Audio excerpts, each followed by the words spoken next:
வணக்கம் நண்பர்களே, study with Abhi YouTube சேனல்லேருந்து நான் உங்கள் அபி. இன்றைக்கி நம்ம பார்க்க போகிறது 10th டேர்ம் 1ல் தமிழ் சொல் வளம். தமிழ் சொல் வளம்ங்கிறது ஒரு இம்பார்ட்டன்ட் லெசனுங்க. இதுலேருந்து கண்டிப்பாக ஒரு கொஷின் கன்ஃபார்மாக வரும். சரிங்களா? இது யார் எழுதுனாங்க அப்படின்னா தேவநேய பாவாணர். சரிங்களா? நுழையும் முன் பார்ப்போம். நாடும் மொழியும் நமதிரு கண்கள் என்கிறார் மகாகவி பாரதியார். யார் சொல்கிறா? நாடும் மொழியும் நமதிரு கண்கள் சொல்கிறது யாருன்னா பாரதியார். இந்த மாதிரி இந்த நாட்டை பற்றி, மொழியை பற்றி, தமிழை பற்றி இதெல்லாம் மேக்ஸிமம் சொல்கிறது யாருன்னா பாரதியாரும் பாரதிதாசன் தாங்க. நமக்கு குழப்பறதும் அதே மாதிரி பாரதியாரும் பாரதிதாசன் தான் குழப்பம். அதனால் ஏதோ சின்ன சின்ன ஸ்டேட்மெண்ட்ஸ் தான் இருக்கும், நமக்கு ரிப்பீட்டடாக பார்த்தது தான். ஆனால் பார்க்கும்பொழுது கொஞ்சம் தெளிவாக பார்த்துக்கோங்க. சரிங்களா? எப்படி ஞாபகம் வச்சுக்கலான்னா, நாடும் மொழியும் நமதிரு கண்கள் அப்படின்னு சொல்கிறாங்க. கண்கள்னால் என்ன பண்ணுவோம், யார் அப்படின்னு பார்ப்போம் இல்லையா? அப்போ பாரதியார். பாரதிதாசனுக்கு வராது இல்லையா, அது தாசன் அப்படின்னு வரும். இதுதான் யாருன்னு வரும். அப்போ கண்களால் பார்க்குறோம் அப்படின்னு ஞாபகம் வச்சுக்கோங்க. அடுத்து இந்த நுழைவு முன்னில் வேறு எதுவும் கொடுத்துடல பெருசாக. என்னென்னா, இந்த காலவெள்ளத்தில் கரைந்து போன மொழிகளுக்கிடையில் நீந்தி தன்னை நிறுத்தி கொண்டது தமிழ். நம்ம தமிழ் தான் நிலையாக நிற்கிது அப்படின்னு சொல்கிறாங்க. அதில் எல்லா வளமும் இருக்குது அப்படின்னு எண்ணி வியக்கத்தக்கிற அளவுக்கு சிறப்பு இருக்குதுன்னு சொல்கிறாங்க. அவ்வளோதான். இதில் பாருங்கள், அந்த இலங்குகிறது நம் செந்தமிழ் மொழின்னு இருக்குது. அதுவே தப்பு. இலங்குகிறது இல்லை, விளங்குகிறது. சரிங்களா? அந்த மாதிரி மிஸ்டேக்ஸ்லாம் வரும். அதனால் நல்லா பார்த்துக்கோங்க. புக்கிலுமே பிரிண்டிங் மிஸ்டேக்ஸ் நிறைய வரும். சரிங்களா? இந்த மாதிரி அனைத்து வளமும் உண்டென்று விடை பகிர்கிறது தமிழ் சொல்வளம். சரிங்களா? இப்போ வாங்க பாடத்துக்குள்ளே போகலாம். சொல்வளம் இலக்கிய செம்மொழிகளுக்கெல்லாம் பொதுவேனும் தமிழ் மட்டும் இதில் தலை சிறந்ததாகும். தமிழ் தலை சிறந்ததுன்னு சொல்கிறாங்க. அது வேறு ஒன்றும் இல்லை. தமிழ் இல்லாத திராவிட மொழிகளின் அகராதிகளை ஆராயும் போது தமிழில் உள்ள ஒரு பொருள் பல சொல், அதாவது ஒரு பொருள் உள்ள பல சொல்லும் இருக்குது. அந்த மாதிரி பல சொல் ஒரு பொருள் உள்ள பல சொல்லும் இருக்குது. அந்த மாதிரி பல சொல் உள்ள ஒரு பொருளும் இருக்குது அப்படின்னு சொல்கிறாங்க. அவ்வளோதான். ஒரு பொருள் உள்ள பல சொல்லும் இருக்குது, அதே மாதிரி பல பொருள் உள்ள ஒரு சொல்லு இருக்குது. அதான் இப்போ நம்ம அடுத்து பார்க்க போகிறோம். சரிங்களா? தமிழில் மட்டும் பயன்படுத்தப்பட்டு தமிழுக்கே சிறப்பாக உரியனவாக கருதப்படும் சொற்கள் மட்டுமன்றி தெலுங்கு, கன்னடம் முதலிய பிற மொழிகளுக்குமே நம்ம திராவிட மொழி ஒரு அடித்தளமாக இருக்குதுன்னு சொல்கிறாங்க. யார் சொல்கிறா அப்படின்னா கால்டுவெல் சொல்கிறாங்க. சரிங்களா? அவர் எதில் சொன்னாங்கன்னா, கால்டுவெல் எதில் சொல்கிறாருன்னா திராவிட மொழிகளின் ஒப்பிலக்கணம் அப்படிங்கிற நூலில் சொல்கிறாரு. சரிங்களா? இதை அப்படியே கேட்பாங்க. எப்படின்னா, தமிழ் மட்டும் பயன்படுத்தப்பட்டு தமிழுக்கே சிறப்பாக உரியனவாக கருதப்படும் சொற்கள் மட்டுமன்றி தெலுங்கு, கன்னடம் முதலிய பிற திராவிட மொழிகளுக்கு உரியனவாக கருதப்படும் சொற்கள் தமிழில் உள்ளன அப்படின்னு சொன்னது யாருன்னு கேட்பாங்க. இவ்வளோ ஸ்டேட்மெண்ட் கொடுத்தும் கேட்பாங்க. யார் சொன்னா அப்படின்னா கால்டுவெல். இதை யார் சொன்னா அப்படின்னா கால்டுவெல். எதில் சொன்னாங்க? திராவிட மொழிகளின் ஒப்பிலக்கணம். அதாவது ஒப்பிலக்கணம்னா ஒப்பிட்டு பார்க்குற மாதிரி அப்படின்னு ஞாபகம் வச்சுக்கோங்க. சரிங்களா? அடுத்து, தமிழ் சொல் வளத்தை பல துறைகளிலும் காணலாம் எனும் இங்கு பயிர் வகை சொற்கள் மட்டும் சிறப்பாக எடுத்துக்காட்டப்படுதா. இந்த லெசனில் இந்த பயிர் வகைகளை பற்றி சொல்கிறாங்க, என்னென்ன வரும் அப்படின்ட்டு. சரிங்களா? அடிவகைகள் என்ன அப்படின்னு பார்ப்போம். ஒரு தாவரத்தின் அடிப்பகுதியை குறிப்பதற்கான சொற்கள் என்னென்ன அப்படின்னு பார்க்கலாம். அதுக்கான இமேஜ் தான் கொடுத்துருக்காங்க. தாள் அப்படின்னா எதை சொல்லுவாங்க அப்படின்னா நெல்லை சொல்லுவாங்க, கேழ்வரகு. அந்த மாதிரி தாள்னா உங்களுக்கு தெரியல, அந்த நெல்லோட அந்த குருத்து இருக்கு இல்லைங்களா, வருது இல்லை, அதை தான் சொல்கிறாங்க தாள் அப்படின்னு சொல்கிறாங்க. எதை? நெல், கேழ்வரகு அதெல்லாம். அடுத்து தண்டு வகைகள். தண்டுன்னா என்ன சொல்லுவோம்? கீரை தண்டு அதெல்லாம் நம்ம செய்வோம், ஞாபகம் வந்துடும். நம்ம வாழைத்தண்டு அப்படின்னு சொல்லிடுவோம், ஞாபகம் வந்துடும். அடுத்து கோல் வகைகள். கோல்னா நெட்டி, மிளகாய் செடி. இதோட அடிப்பகுதியை தான் இது இருக்குது பாருங்கள், இதோட அடிப்பகுதியை தான் கோல்னு சொல்கிறாங்க. சரிங்களா? மிளகாய் எப்படி ஞாபகம் வச்சுக்கலாம்? கோல்னா என்ன? நெட்டி. கோலை வச்சுட்டு நெட்டி தான் மிளகாவை பெரிக்கணும், இல்லைன்னா வச்சுக்கோங்களேன் கடையில் பட்டுரும் அப்படின்ற மாதிரி ஞாபகம் வச்சுக்கோங்க. அடுத்து தூருனா என்ன? தூருனா புதர்னு நமக்கு தெரியும் மீனிங். அதுனா குத்துச்செடி, அதாவது புதர் சின்னதாக இருக்கிற அடிகள் எல்லாமே தூருன்னு சொல்லுவாங்க, அப்படி ஞாபகம் வச்சுக்கோங்க. சரிங்களா? அடுத்து தண்டு வகைகள். தண்டு அல்லது தட்டைன்னு சொல்லுவாங்க. தட்டு அல்லது தட்டைன்னு சொல்லுவாங்க. என்னத்தை சொல்லுவாங்க அப்படின்னா கம்பு, சோளம். ஆனால் தட்டை அப்படின்னு சொல்லுவாங்க, ஞாபகம் வச்சுக்கோங்க. இந்த சோளம் இருக்குல்ல, அந்த சோளத்தை உரிச்ச பிறகு அதோட வேஸ்டேஜ் இருக்கு இல்லையா, அதை வந்து தட்டைன்னு சொல்லுவாங்க, நான் கேள்விப்பட்டிருக்கேன். சரிங்களா? அது மாதிரி கரும்போட அடி நமக்கு தெரியும். எத்தனை கழி வேணும் உங்களுக்கு கரும்புன்னு கேட்பாங்க. அது மாதிரி கழைனா மூங்கிலோட அடி. சரிங்களா? மூங்கில் கழை, அதை கொஞ்சம் ஞாபகம் வச்சுக்கோங்க. சரிங்களா? இந்த மாதிரி அடின்னு எதை சொல்லுவாங்க அப்படின்னா புளி, வேப்ப மரம் அதோட அடியை சொல்லுவாங்க. சரிங்களா? அதெல்லாம் வந்து அடி. சரியா? அடுத்து கிளைப்பிரிவுகள் என்னென்ன அப்படின்னா தாவரங்களின் அடியிலிருந்து பிரிந்து செல்லும் பிரிவுகளாக வழங்கும் சொற்கள். ஃபஸ்ட்டு நம்ம பார்த்தது என்ன அப்படின்னா அடிப்பகுதியை பார்த்தாச்சு. அடுத்து கிளைப்பிரிவுகள் பார்க்க போகிறோம். சரிங்களா? அடுத்து இதில் என்னென்னா கவை. ஃபஸ்ட்டு நம்ம அடிப்பகுதியை பார்த்தாச்சு. அடிப்பகுதி இதாங்க அடிப்பகுதி, ஒரு எக்ஸாம்பிள். அடுத்து இதிலேருந்து ஒரு அடுத்த ஸ்டேஜ் வரும் இல்லையா, ஒரு குறுகலாக, அதை தான் வந்து கவைன்னு சொல்கிறாங்க. ஆனால் அடி மரத்திலிருந்து பிரியும் பெரும் ஒரு கிளை. சரிங்களா? இது அடிப்பகுதி. இது அதுக்கு மேலே உள்ள ஒரு கூர்மையான பகுதி. சரிங்களா? இது அடிப்பகுதி, மரம், இங்கே வேர் இருக்குது அப்படி ஞாபகம் வச்சுக்கோங்க. அது வந்து கொஞ்சம் இப்படி ஏறும் இல்லையா, அந்த பகுதி தான் வந்து கவை. சரிங்களா? அடுத்து கொம்பு அல்லது கொப்புன்னு சொல்லுவாங்க. அது வந்து கவையின் பிரிவு. இந்த கவையோட பிரிவுங்க இப்படி பிரியுதுன்னு ஞாபகம் வச்சுக்கோங்க. சரிங்களா? இது வந்து கொம்பு இல்லைன்னா வந்து கொப்புன்னு சொல்லுவாங்க. நம்ம நார்மலாக என்ன பண்ணுவோம், நமக்கு ஏதாவது ஒரு பெரிய குச்சி வேணால் இந்த கொம்பை போய் தான் உடைப்போம் இல்லையா, அதுதான் வந்து கொம்புன்னு ஞாபகம் வச்சுக்கோங்க. இப்போ இதிலேருந்து ஒரு குச்சி வரும் பாருங்க, அதுதான் வந்து கிளை. கொம்போட பிரிவு தான் வந்து கிளை. சரிங்களா? ஒரு கிளையை உடைச்சோம். இப்போ வந்து நம்ம ஒரு என்ன பண்ணுவோம், எக்ஸாம்பிளுக்கு ஒரு மரம் இருக்குது, ஒரு கீரை மரம். அங்கே போனால் நம்ம ஃபஸ்ட்டு இந்த இடத்த தான் உடைப்போம், ஒரு கிளையை தான் உடைப்போம் இல்லைங்களா. நமக்கு என்ன ஆகும், அன்ஃபார்ச்சுனேட்லி அது இதோட உடஞ்சி விழுந்துடும் இல்லையா. அந்த மாதிரி ஞாபகம் வச்சுக்கோங்க. அடுத்து சினைன்னு என்ன, இதிலிருந்து நமக்கு வரும் பாருங்க, இலை வரும் இல்லையா, அதுதான் வந்து சினை. அதாவது கிளையின் பிரிவு தான் சினை அப்படின்னு ஞாபகம் வச்சுக்கோங்க. அப்புறம் போத்து அப்படின்னா இந்த சினையில் உள்ள பிரிவுகள் இப்படி வருது இல்லை, எனக்கு தெரிஞ்ச மாதிரி நான் சொல்கிறேன். சரிங்களா? இதில் வரல கீரை, ஒரு கீரையை மட்டும் தனியாக எடுத்து பார்த்தா தெரியும்ல, அப்படி ஞாபகம் வச்சுக்கோங்க. ஏன்னா அப்போ தான் உங்களுக்கு மைண்டில் ரெஜிஸ்டர் ஆகும், அதனால தான் நான் இப்படி சொல்கிறேன். சரிங்களா?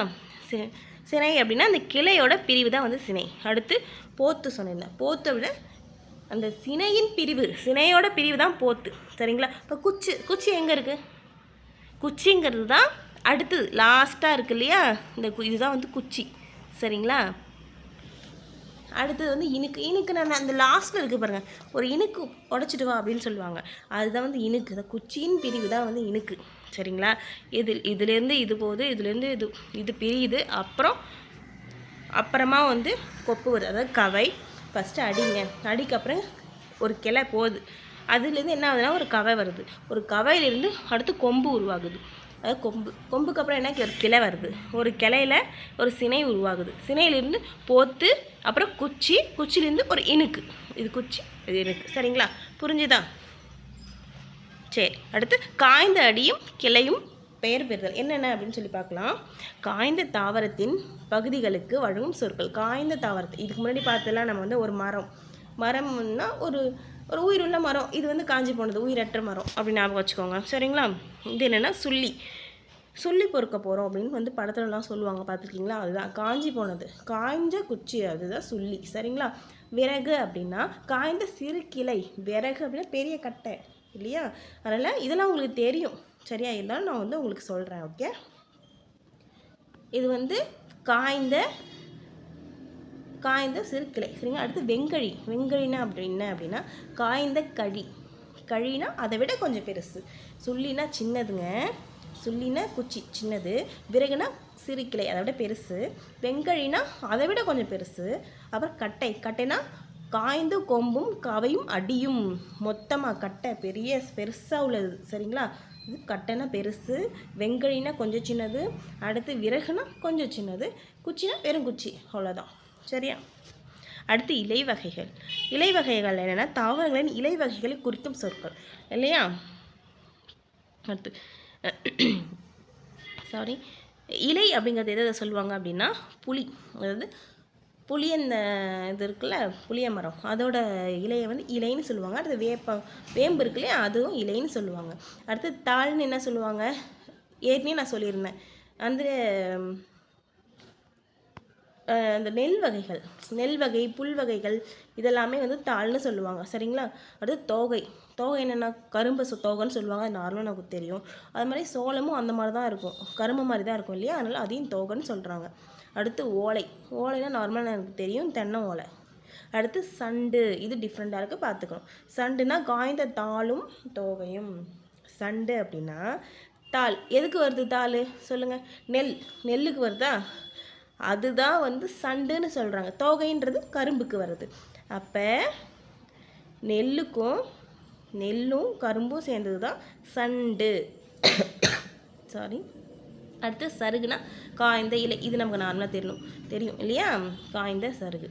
அடுத்து கொழுந்து வகைகள் என்னென்ன அப்படின்னா தாவரத்தின் நுனிப்பகுதிகளை குறிக்கும் சொற்கள். துளிர் அல்லது தளிர் எல்லாமே என்ன அப்படின்னா நெல் இல்லைன்னா புல் வகையிலோட கொழுந்த சொல்லுவாங்க. கொழுந்து நமக்கு தெரியும், ரொம்ப அது கொழுந்தாக இருக்கு இல்லையா? அதுதான் வந்து தளிர்னு சொல்லுவாங்க, இல்லைன்னா துளிர்னு சொல்லுவாங்க.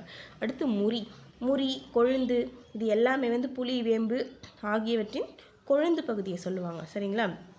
தளிர்னு நெல் புல்லை சொல்கிறாங்க, கொழுந்துன்னு புளி வேம்பை சொல்கிறாங்க. சரிங்களா? அடுத்து குருத்துன்னு எதை சொல்கிறாங்க அப்படின்னா சோளம் கம்பு இதெல்லாம் குருத்துன்னு சொல்கிறாங்க. அடுத்து தென்னை பனை ஆகியவற்றின் கொழுந்து, அதாவது சோளம் கரும்பு தென்னை இது எல்லாமே குருத்துன்னு சொல்லுவாங்க. நமக்கு தெரியுங்க, இது குருத்து வந்துருச்சா, இந்த தென்னை மரத்தில் குருத்து வந்துருச்சா, அது மாதிரி கரும்பில் குருத்து வந்துருச்சா அப்படின்னு பார்ப்போம். இதெல்லாம் நமக்கு நார்மலாக தெரியும். பட் இந்த முறி கொழுந்து இது கொஞ்சம் நமக்கு கேள்விப்படாத மாதிரி இருக்கும், அதை வந்து பார்த்துக்கோங்க. அது மாதிரி துளிர் தளிர் அதுவுமே நமக்கு தெரியும். சரிங்களா? அடுத்து கொழுந்தட்டை கரும்பின் நுனிப்பகுதி, இதை பார்த்துக்கணும். இது நம்ம கேள்விப்பட்டது கிடையாது இல்லையா? நான் கேள்விப்பட்டது கிடையாது. சரிங்களா? கொழுந்தாடை அப்படின்னா கரும்பின் நுனிப்பகுதி. சரிங்களா? கரும்போட நுனிப்பகுதி நம்ம எப்படி நமக்கு வச்சுக்கலாம்? கொழுந்தாடை அப்படின்னா கரும்பு சாப்பிட்டா கொழுன்னு இருக்கலாம் அப்படின்ற மாதிரி ஞாபகம் வச்சுக்கோங்க. சரிங்களா? கொழுந்தாடை. ஓகேவா? அடுத்து பூவின் நிலைகள் என்னென்ன அப்படின்னு பார்க்கலாம். பூவின் நிலைகள் குறிக்கும் சொற்கள். பூவோட நிலைகள் மொத்தம் 7ன்னு நம்ம ஏற்கனவே பார்த்தாச்சு, 6th பார்த்தோம். சரிங்களா? பூவின் 7 நிலைகள் என்னென்ன? அரும்பு போது இதில் வந்து கம்மியாக கொடுத்துருக்காங்க. அதில் என்னென்ன வரும் அப்படின்னா இந்த பூவின் 7 நிலைகள் வந்து என்னென்னா மொட்டு முகை அரும்பு மலர் அலர் வி செம்மல். மொட்டுனா ஆரம்பத்தில் மொட்டை வரும் இல்லையா? அது. அடுத்தது இதில் வந்து கொஞ்சம் தான் கொடுத்துரு. அரும்பு பூவின் தோற்ற நிலையிலேருந்து தான் ஆரம்பிச்சிருக்காங்க. அது வரைக்கும் பாருங்கள், அரும்புலேருந்து ஆரம்பிச்சிருக்காங்க. சரிங்களா? அந்த போது அப்படின்னாலே விரிய தொடங்கும் நிலை தான், அதை தான் நம்ம மலர்னு சொல்லியாச்சு. மலர். அடுத்தது வந்து நாங்கள் மலர்னாலும் அலர்னாலும் ஒன்று தான். சரிங்களா? அதோட 7 நிலைகளை தான் கொடுத்துருக்காங்க. மலர்னாலும் அலர்னாலும் இதில் ஒன்றுன்னு கொடுத்துருக்காங்க. அது என்னென்னா பூவின் மலர்ந்த நிலை அப்படின்னு சொல்லியிருக்காங்க. சரிங்களா? அடுத்து வீங்கிறது மரச்செடியிலிருந்து அந்த கீழே விழுற நிலை. அடுத்து என்னென்னா பூ வந்து வாடின நிலை அப்படின்னு சொல்கிறாங்க. என்னென்ன? மொட்டு முகை அரும்பு மலர் அலர் வி செம்மல். சரிங்களா? இந்த இதுக்கெல்லாம் ரைமிங்காக தான் வரும் உங்களுக்கு. மொட்டு அது நான் வந்து 6th உங்களுக்கு சொல்லிவிட்டேன். அந்த வீடியோ வந்து பார்த்துக்கோங்க. சரிங்களா? நான் வந்து டிஸ்கிரிப்ஷன்லேயும் கொடுக்குறேன். சரிங்களா? அடுத்து அந்த பாக்ஸில் கொடுத்துருக்காங்க பாருங்கள், யார் இவர் அப்படின்னு சொல்லிட்டு. தமிழாசிரியர், நூலாக்க பணிகளை விரும்பி செய்பவர், சொல்லாராய்ச்சியில் பாவனரும் வியந்த பெருமகனார். சொல்லாராய்ச்சியில் வந்து பாவனார் இருக்கார்ல, அவரும் வந்து வியந்தவர். பாவனார்னா யாருன்னா இப்போ எழுதியிருக்காருங்க பாருங்கள், படிக்கிறோம்னா லெசன், அது வந்து தேவநேய பாவனார் இருக்கார் இல்லையா, அவரை தான் சொல்கிறாங்க. அவரை தான் பாவனார்னு சொல்லுவாங்க. சரிங்களா? இவர் வந்து திருச்சி, அதாவது திருச்சியில் வந்து அருகில் வந்து இருக்காங்க. எங்கன்னா அல்லூர், திருச்சிக்கு பக்கத்தில் உள்ள அல்லூர் அப்படிங்கிற இடத்துல வந்து திருவள்ளுவரோட தவச்சாலை ஒன்றை வந்து அமைத்திருப்பவர். அதே மாதிரி பாவனாரோட நூலகத்தையும் ஒன்று வந்து உருவாக்கியிருக்கார். ரொம்ப இம்பார்ட்டன்ட் இது. சரிங்களா? இந்த பாக்ஸ் ரொம்ப இம்பார்ட்டன்ட். அடுத்து தமிழகம் முழுவதும் திருக்குறள் சொற்பொழிவுகளை வழங்கி வருபவர், தமிழ் வழி திருமணங்கள் நடத்தி வருபவர். நல்லா பார்த்துக்கோங்க, இது வந்து இம்பார்ட்டன்ட். சரிங்களா? அடுத்து விழிகளை இழக்க நேரிட்டால் கூட தாய் தமிழினை இழந்து விடக்கூடாது என்று எண்ணியவர். Very important. என்னாச்சு அப்படின்னா என்ன சொல்கிறாங்க அப்படின்னா, விழிகளையே இறக்க நேர்ந்தாலும் தன் தாய் தமிழை வந்து அதாவது இழந்து விடக்கூடாதுன்னு சொல்லிட்டு திருவிக்கா மாதிரி, அதாவது தமிழ் தென்றல் யாருங்க, திருவிக்கா இல்லையா, அது அவரோட அடைமொழி தான் வந்து தமிழ் தென்றல். அவரை போல் வந்து இமைகளை மூடியபடியே எழுதும் ஆற்றல் கொண்டவர். அப்போனா ஃபஸ்ட்டு யார் கண்ணை மூடி எழுதுவாங்க, திருவிக்கா. அவரை மாதிரியே ரெண்டாவது எழுதினவர் யாருன்னு அடுத்து நான் சொல்ல போகிறேன், சரிங்களா. இன்றளவும் இவ்வாறே எழுதி தமிழுக்கு தனி பெரும் புகழை வந்து நல்கி வருபவர் தான் இவர், சரிங்களா. பற்பல நூல்களை எழுதி இருப்பினும் இலக்கண வரலாறு அவரோட நூல்கள் இப்போ நம்ம பார்க்குறோம். என்ன எழுதியிருக்காருன்னா, இலக்கண வரலாறு, தமிழிசை இயக்கம், தனித்தமிழ் இயக்கம், பாவனார் வரலாறு, குண்டலகேசியோட உரை இம்பார்ட்டன்ட்ங்க, யாப்பெருங்கலம் உரை, புறத்திட்டு உரை, திருக்குறள் தமிழ் மரபுரை, காக்கைப்பாடினிய உரை, தேவநேயம், இந்த நூல்கள்லாம் வந்து கொடுத்துருக்காங்க இந்த லெசனில். 10th வந்திருக்கிறதுனால இம்பார்ட்டண்ட்டாக பார்த்துக்கோங்க, சரிங்களா. முதலியான வந்து இவர்களோட தமிழ் பணியை வந்து தரமுயர்த்திய நல்முத்துக்கள் அப்படின்னு சொல்கிறாங்க.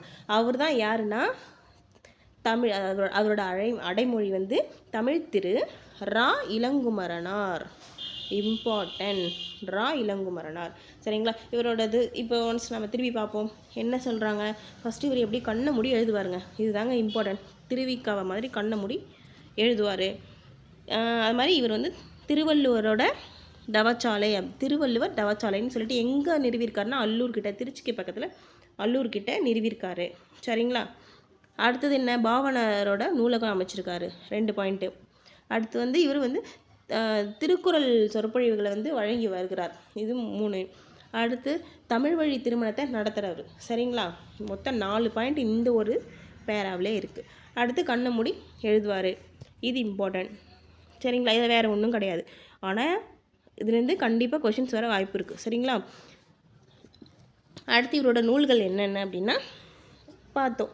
இலக்கண வரலாறு, தமிழிசை இயக்கம், தனித்தமிழ் இயக்கம், பாவனாரை பற்றி வந்துச்சுனால இவர் மேக்ஸிமம் வந்துடுவாருங்க. மாதிரி குண்டலகேசி உரை, இதை பார்த்துக்கோங்க, நல்லா பார்த்துக்குவோம்.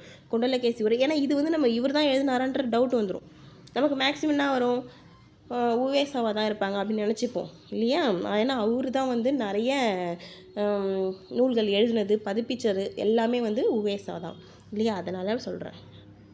குண்டலகேசியின் உரை, யாப்பெருங்கலம், புறத்திருட்டு எல்லாமே வந்து இவர் எழுதியிருக்காரு, பார்த்துக்கோங்க, சரிங்களா. அடுத்து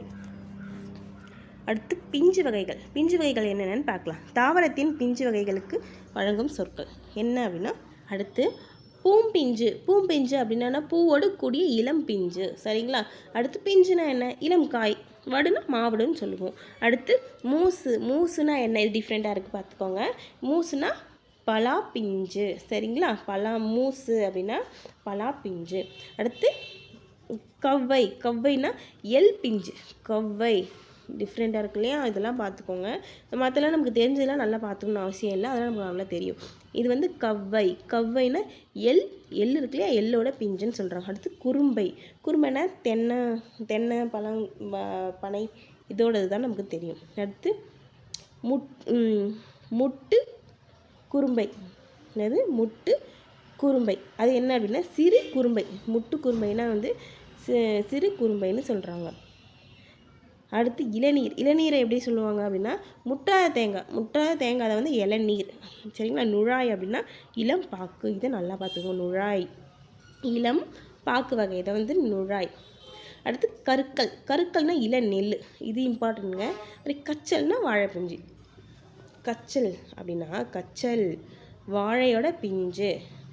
இந்த வாழை சீப்பு வாங்கும்போது இந்த கச்சலெல்லாம் பிச்சு எட்ட தள்ளுங்க அப்படின்னு சொல்லுவோம், எங்கள் ஊர் பக்கம் சொல்லுவாங்க, சரிங்களா. அதனால் அது ஞாபகம் வச்சாலும் கருக்கள்னா நம்ம இந்த நெல்லோட அந்த இதெல்லாம் வரும்ல வேஸ்டேஜ், அதில் என்ன சொல்லுவோம், கருக்கா அப்படின்னு சொல்லுவோம்ல, அதுதான் கருக்கல், சரிங்களா. அடுத்து நுழாய்ங்கிறது இளம் பாக்கு, அது டிஃப்ரெண்ட்டாக இருக்குது, பார்த்துக்கோங்க. என்னது நுழா. அடுத்து குலை வகைங்கள்ங்க. தாவரத்தில் குலை வகைகளை வந்து குறிப்பதற்கான, அதாவது காய்களையோ கனிகளையோ குறிக்கிறது தான், சரிங்களா. அதுதான் வந்து குலை.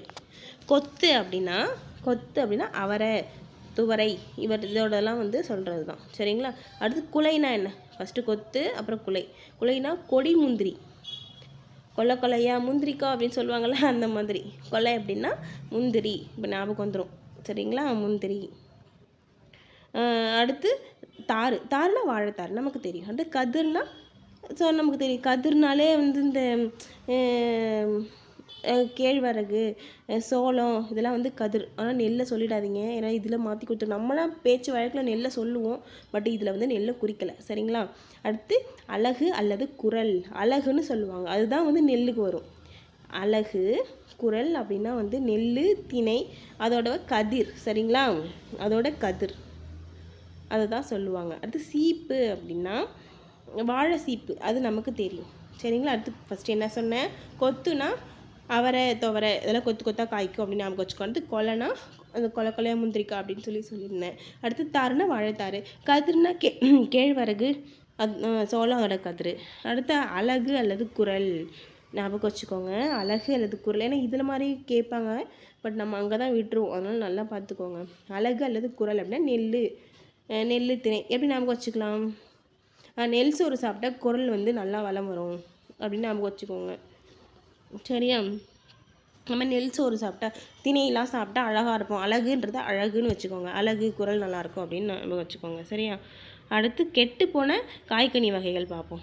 கெட்டு போனது என்னென்னா, கெட்டுப்போன காய்க்கும் கனிக்கும் தாவரத்திற்கேற்ப வழங்கும் சொற்கள் என்னென்னு பார்ப்போம். இது என்ன?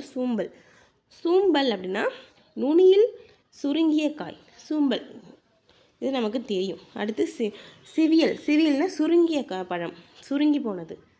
சரிங்களா? அடுத்து சொத்தைனா புழுப்பூச்சி உள்ளது, அது நமக்கு தெரியும். அடுத்து வெம்பல்னா சூட்டால் பழுத்து போனது, அதுவும் தெரியும். அழியல்னா குழுகுளுத்த பழம், அதாவது அழியல் அப்படின்னா கீழே ஒரு 4 தடவை ஒரு பழத்தை போட்டு எடுத்துட்டோன்னா என்ன ஆகும்? நல்லா தான் இருக்குங்க, ஃப்ரெஷ்ஷாக இருக்கும் அந்த ஃப்ரூட்டு. ஒரு ஆப்பிளே வச்சுக்கோங்க, ஒரு ஆப்பிளை வந்து ஒரு 3-4 தடவை கீழே போட்டுட்டோன்னா அது ஒரு இடமும் கண்ணி போய் அப்படியே குழுகுளுத்து போயிடும். அதுதான் வந்து அழியல். அடுத்து அழுகல்னா அந்த கீழே போட்டுட்டோம் பாருங்கள், கீழே போட்ட பிறகு குழுத்து நாரிய பழமும், நாரியனா வீணா பண்ண பழம். சரிங்களா? அதுதான் அழுகல். அடுத்து சொண்டுன்னு என்ன? பதறாய் போன மிளகாய். சொண்டுனா காஞ்சி போன மிளகாய், அதை தான் சொன்னாங்க பதறாய் போன மிளகாய்னு. சரிங்களா? இது உங்களுக்குலாம் ஈஸியாக ஞாபகம் வந்துடும். சரிங்களா? என்ன?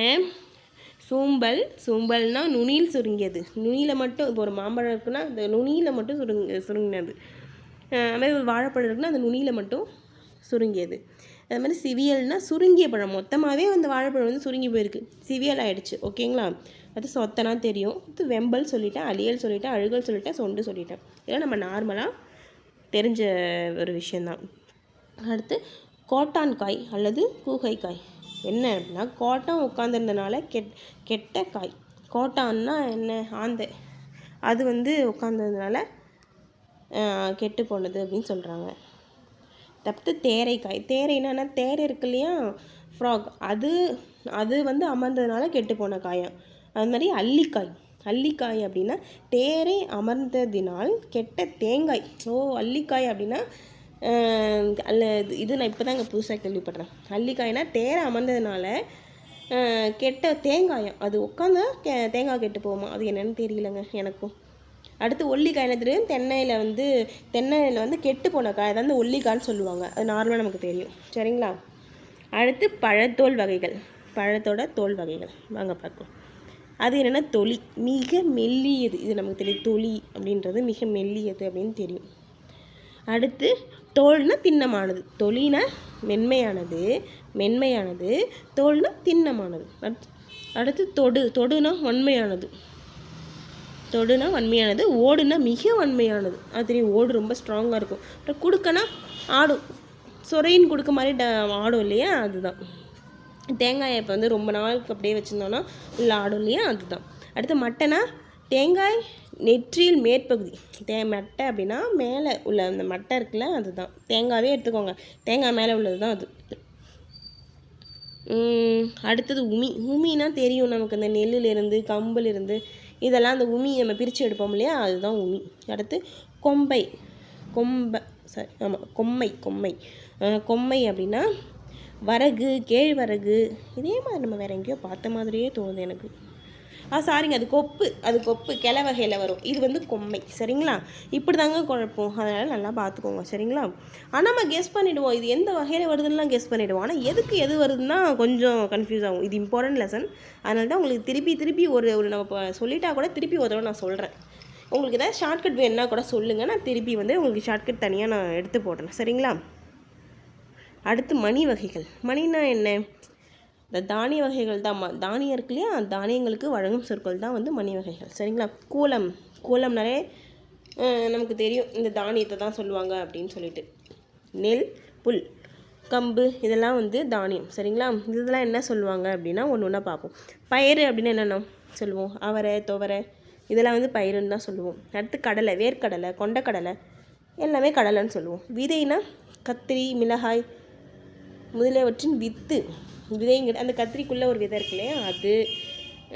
அடுத்து மிளகாக்குள்ளே இருக்கு இல்லையா அது வந்து வித்து. சரிங்களா?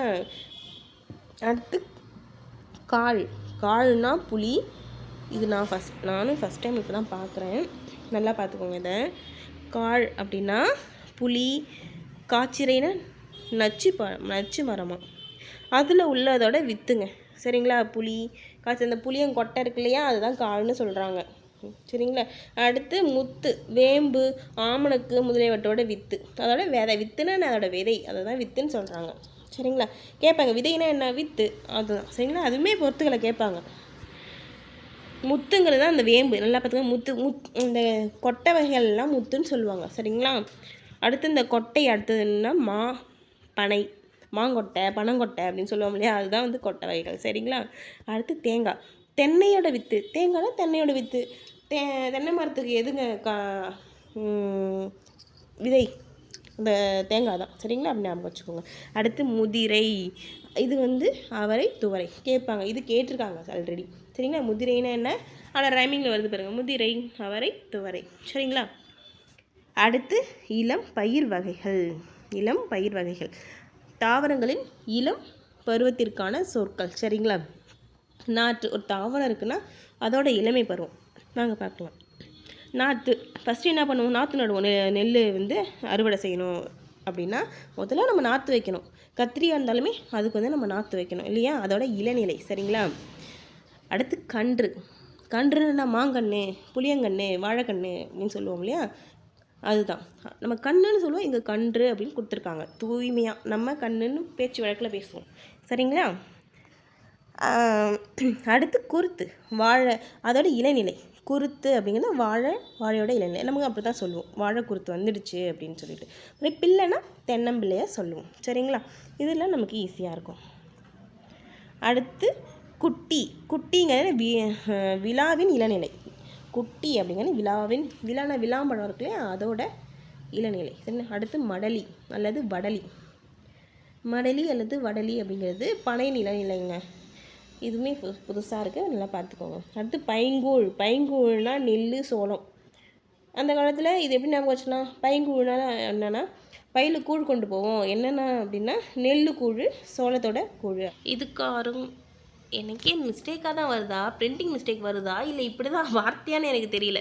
ஸோ இதனால் என்ன சொல்ல வராங்க அப்படின்னா, தமிழ் சொல் வந்து வள முடியாது, தமிழ்நாடு பொருள் வள முடியாது என்று நமக்கு வந்து தெரியுது அப்படின்னு சொல்கிறாங்க. சரிங்களா? அடுத்து ஒரு மொழி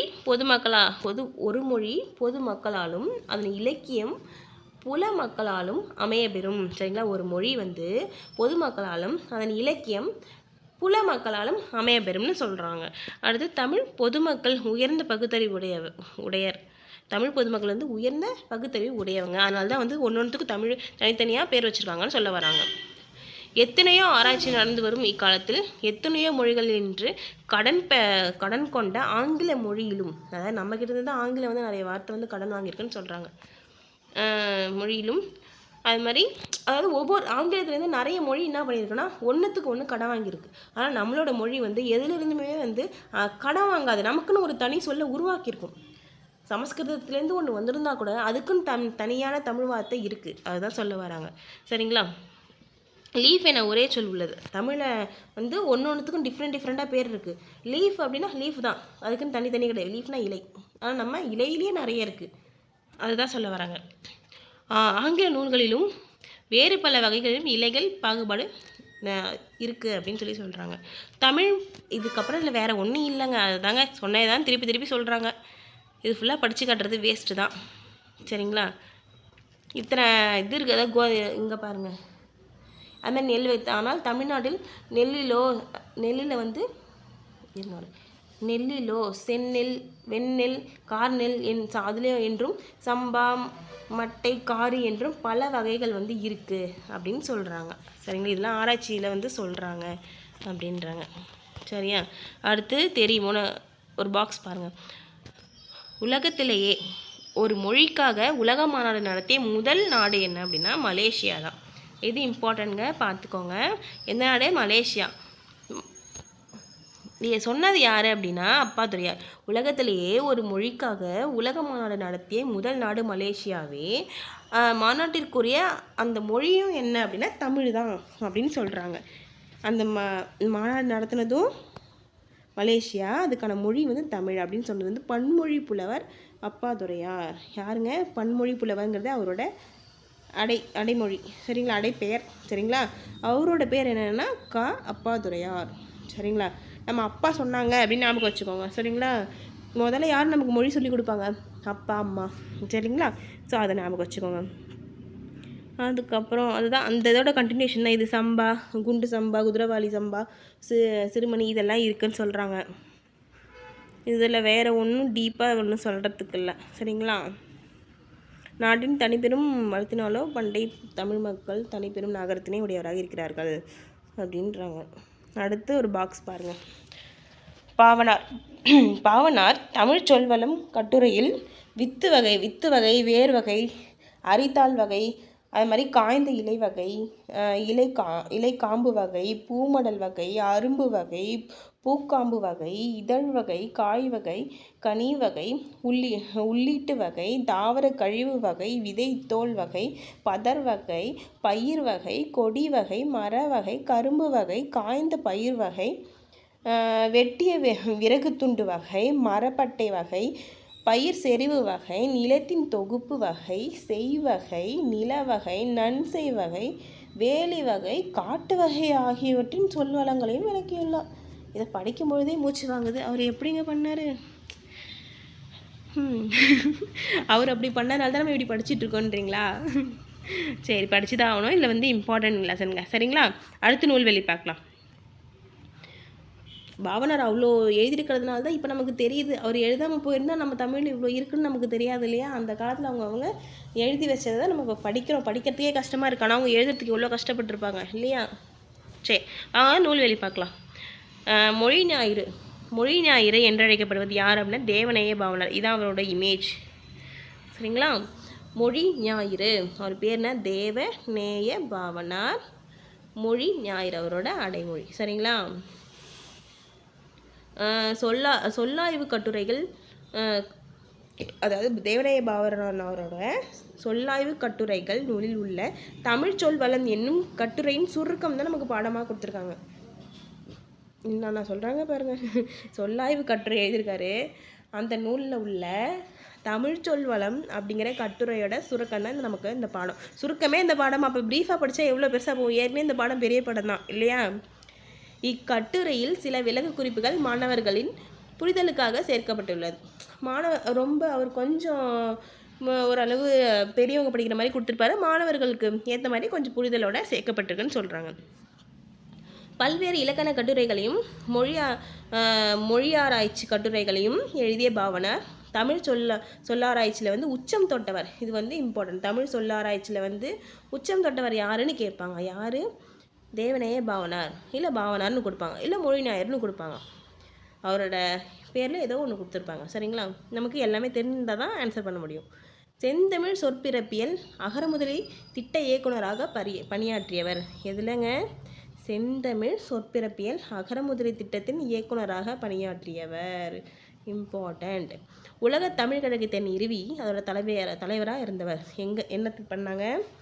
உலக தமிழ் கழகத்தை நிறுவனர். உலகத்துக்கே தமிழ் கழகம் நிறுவியிருக்கார். அதோட தலைவராகவும் இருந்திருக்கார். சரிங்களா? அடுத்து பாருங்கள். அடுத்து இது வந்து 6ஆம் உலக தமிழ் மாநாட்டோட ஒரு செய்தித்தாள், இது செய்தித்தாளில் வந்த நியூஸு அதை கொடுத்துருக்காங்க. கடல் கடந்து முதலில் அச்சேறிய தமிழ் அப்படின்னு சொல்லிட்டு. போர்ச்சுகீஸ் நாட்டின் தலைநகர் வந்து லிஸ்பன். அது வந்து 1554. அதில் வந்து கார்டிலா என்னும் நூல் முதலாக தமிழ் மொழியில்தான் மொழிபெயர்க்கப்பட்டது. எந்த நூலுங்க? கார்டிலா அப்படிங்கிற ஒரு நூல் தமிழ் மொழியில் வந்து எந்த வருஷம்? 1554 பண்ணியிருக்காங்க. அப்பயே வந்து தமிழ் மொழியில் அவங்க அச்சிட்ருக்காங்க. ஆனால் நம்மளோட அச்சிடலாம் எப்போ நடந்துச்சு அப்படின்னா 1812 சாரிங்க 1700 அந்த ஸ்டேஜுக்கு மேலே தான் நமக்கு வந்து ஸ்டார்ட்டே ஆச்சு. ஆனால் அவங்க எப்படின்னா 1554 அச்சிட்டுட்டாங்க, தமிழ் லாங்குவேஜில், அதுவும் இல்லையா. ரோமன் எழுத்துருவில் வெளிவந்த இதன் முழு பெயர் வந்து அதாவது இந்த கார்டிலா அப்படிங்கிறது வந்து ரோமனில் தான் முதல்ல வெளிவந்திருக்கு. ரோமனோட எழுத்து முறையில் வெளிவந்திருக்கு. அது பேர் கார்டிலா டி லிங்கோ தமிழ் அப்படின்னு தமிழ் இ போர்ச்சுகீஸ் அப்படின்னு சொல்லிட்டு வந்திருக்கு. கார்டிலா டி லிங்கோ தமிழ் இ போர்ச்சுகீஸ் அப்படின்னு வந்திருக்கு. சரிங்களா? இது அன்றைய காலத்திலேயே இரு வண்ணங்களில், அதாவது கருப்பு சிவப்பு வண்ணம், சரிங்களா, கருப்பு சிவப்பு வண்ணத்தில் வந்து வெளிவந்திருக்கு. நம்ம அது மாதிரி இந்தியா அப்படிங்கிற இதழ் வந்து பாரதியார் என்ன பண்ணார்? கருப்பு சிவப்பு வண்ணத்தில் கொண்டு வந்தார்ல, அந்த மாதிரி இதுவும் கருப்பு சிவப்பு வண்ணத்தில் வந்துச்சு. சரிங்களா? மாறி மாறி நேர்த்தியாக அச்சிடப்பட்டுள்ளது. நேர்த்தியாக இருக்குன்னு சொன்னாங்க. அதாவது கருப்பு சிவப்பு வண்ணத்தில் மாறி மாறி நேர்த்தியாக அச்சிடப்பட்டுள்ளது. சரிங்களா? இந்திய மொழிகளிலேயே மேலை நாட்டு எழுத்துருவில் முதலில் அச்சிடுறது தமிழ் தான். இந்திய மொழிகளிலே, இந்தியாவில் எத்தனை மொழி இருக்குது, அதுலேயே தமிழ் தான் வந்து முதல்ல அச்சிடப்பட்டது அப்படின்னு சொல்கிறாங்க. சரிங்களா? தமிழ் தான்னா தமிழ் மொழி தான் அச்சிடப்பட்டது. சரிங்களா? எங்கே அப்படின்னா போர்ச்சுகீஸ் நாட்டின் தலைநகரம் லிஸ்பனில் என்ன நூல்? கார்டிலா. எப்போ? 1554.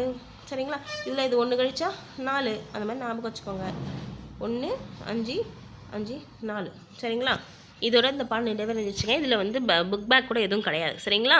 ஏன்னா எல்லாமே லெசன்லேயே கொடுத்துட்டாங்க, அதை நம்ம படித்தாலே போதும் இல்லையா. அதனால் இதோட இந்த பாடம் நிறைவேறிச்சு. நம்ம அடுத்த கிளாஸில் இன்னொரு பாடம் பார்க்கலாம். நன்றி, வணக்கம்.